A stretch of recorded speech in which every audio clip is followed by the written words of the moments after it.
আমি সাগরের তীর হয়ে রইব, নিয়তির ঢেউ এসে করবে আঘাত, নিয়তির ঢেউ এসে করবে আঘাত। আমি শুধু মুখ বুঝে সইব, আমি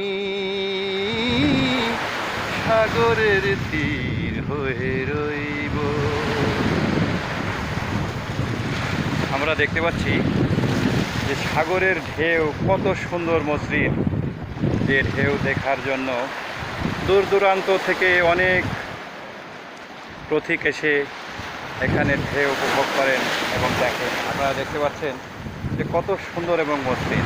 সাথে পাশেই রয়েছে বায়ুবিদ্যুৎ কেন্দ্র, যেটা কক্সবাজারের কুতুবদিয়া উপজেলায় নির্মিত হয়েছে এবং এটা থেকেই এই বাজারে সন্ধ্যা 6টা থেকে রাত 11টা পর্যন্ত বিদ্যুৎ সাপ্লাই দিয়ে থাকেন।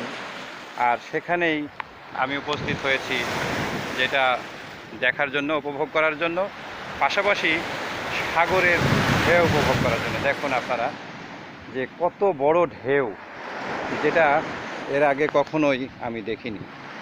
এই প্রথম সাগরের ঢেউ উপভোগ করছি এবং দেখছি, যেটা আপনারাও দেখতে পাচ্ছেন। এই সাগরের ঢেউ সব সময়, এই ঢেউয়ের শব্দ দেখেন, কি সুন্দর ঢেউ, কি সুন্দর সাগরের ঢেউ, শব্দ, আরে বাবা, বাহ, কি সুন্দর শব্দ।